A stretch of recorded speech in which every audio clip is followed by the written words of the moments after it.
Hello everyone, and welcome back to another episode of Strategy Guide, where we show you how to get strategic victories and tactical victories in your favorite video games. Hey guys, M12 Warthog here, and I'm back with another video, and today we're plotting a secret attack against our ally, because they're almost just as powerful as we are. And I don't like that.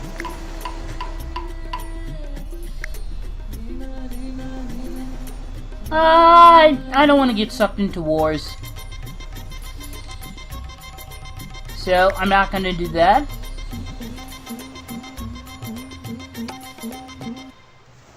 So what do I want to do? Well, for starters, I'm going to move 20 there.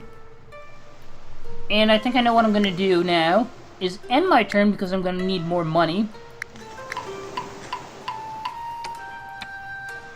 I'm just going to send 100.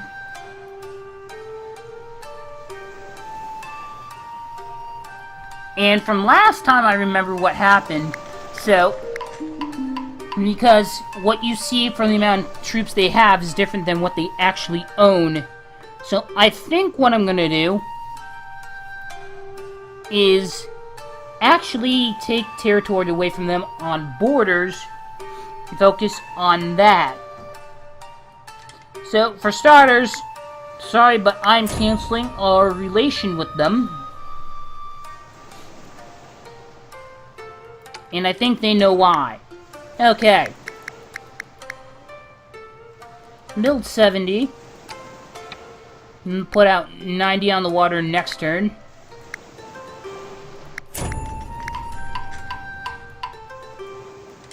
Okay.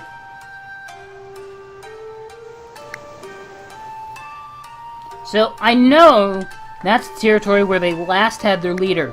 So I'm probably gonna attack here and then go here, because I know this was well-armed territory right here.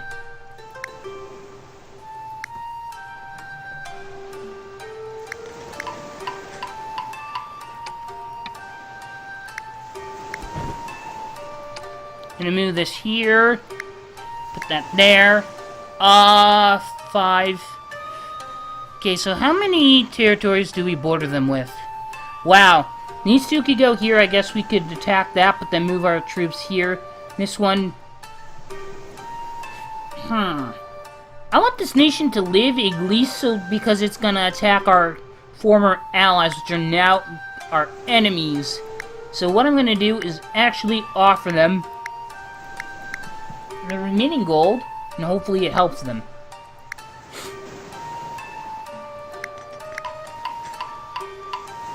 Okay.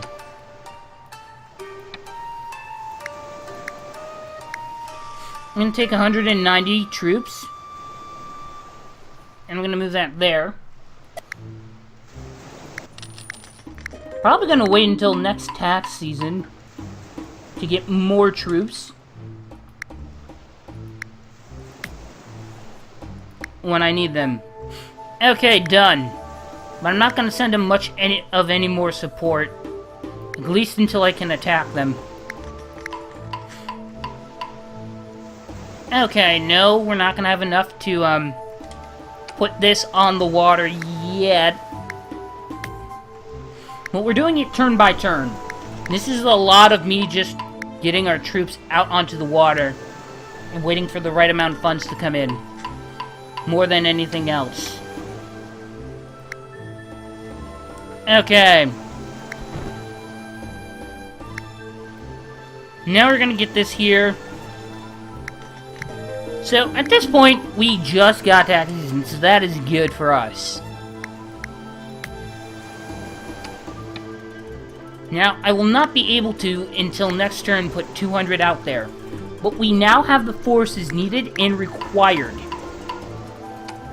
for our next assault on them. And because we're going to have a lot of forces,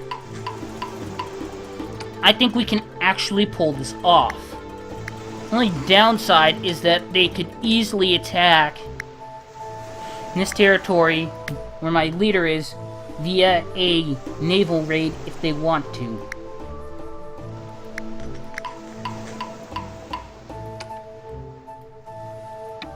I'm gonna move this all right here.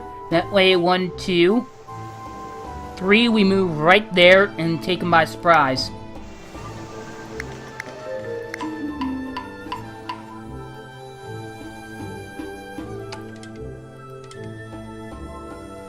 Also going to attack all these borders here because that's going to weaken them and throw them off as well.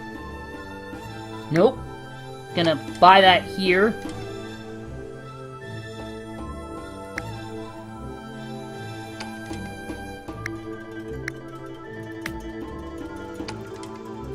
I really can't buy much of anything from these territories except for this one. So what I think I'm gonna do, have these two attack here. I'm not sure what I'm gonna do via land yet. I think I'm just gonna wait and see what we can get. Okay, 42, okay. Not bad.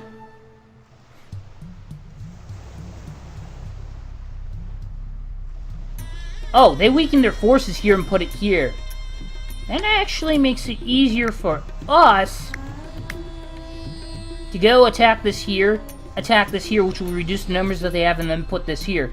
Now, of course, if we're attacking and taking them by surprise, yes, we're not going to get the territories, but what we're going to do is it's going to attack them and reduce their numbers, which allow them to reduce the number of troops they'll be able to attack us with, making when we counter-attack the borders that we used to have, that they took from us, it will be easier for us because we'll have less troops then. I'll give you a minute to think about that. Or you can pause the video and think about what I just said, because that's a little bit of all just back and forth about all this stuff. Okay, so unfortunately, we are going to go to war with these guys. Going to attack them here. Going to attack this here, reduce the numbers that they have there. Gonna go all out attack here. We're going to move this here. Going to attack here. And then here. Now we're going to attack all of their forces right there. With this giant force here.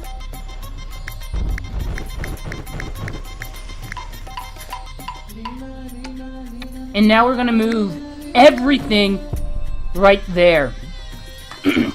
I don't care about maintaining territories here. We're just moving in after their leader. So what I'm going to do now is attack 83 here. We need to prevent them from having this large army on our border.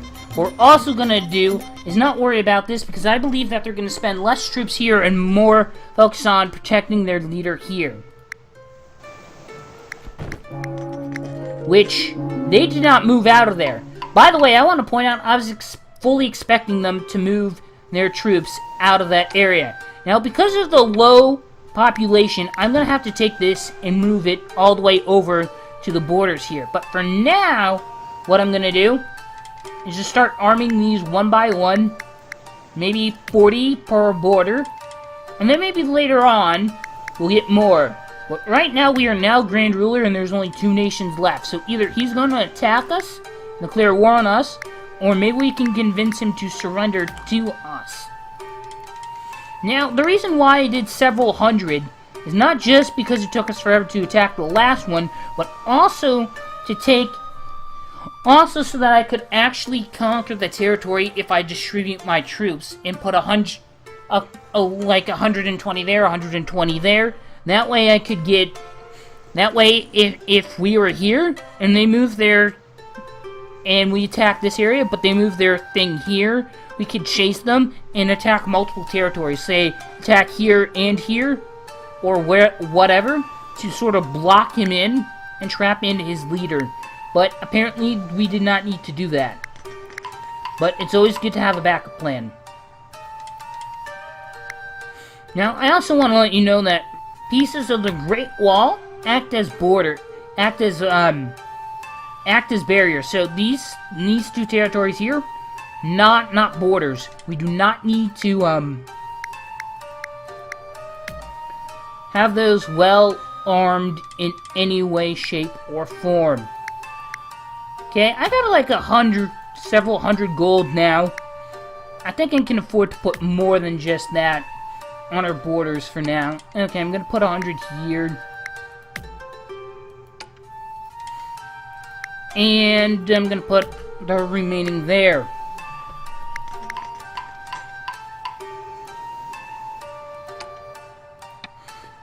Okay. Now what I'm gonna do is... honestly, I'm gonna arm everything else.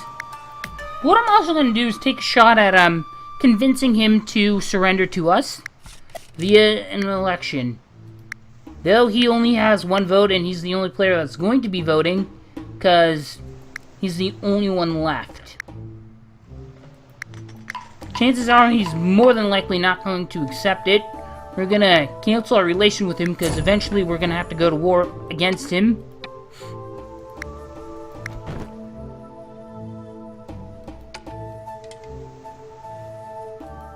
I think what I'm gonna do is put as many troops as I can there, because if you think about it, they have 200 right there, and we just want to be able to counteract them if they take that. If they take our canceling diplomatic relations with them offensively, which hopefully they do not. And let's see where this goes. So, at this point, I just won. Now, I could have easily I really can't show you, but as you guys could see, if I had a few more turns, I could easily have mustered the armies required to attack them on all borders, and especially because, if you look right here, that's their leader. We could easily attack here, and block in their leader to these few spaces here, attack this territory from all three sides, and then like sort of put like naval forces here, here, and here, and sort of blockade him in through naval forces and surround his leader, and eventually would be able to attack his leader rather than just focusing against these territories here. Although if they have less territories, that means they're able to have less money and less troops. So it's also beneficial to attack these territories, although it's not required to just make what I'm doing over here a little bit easier to some extent.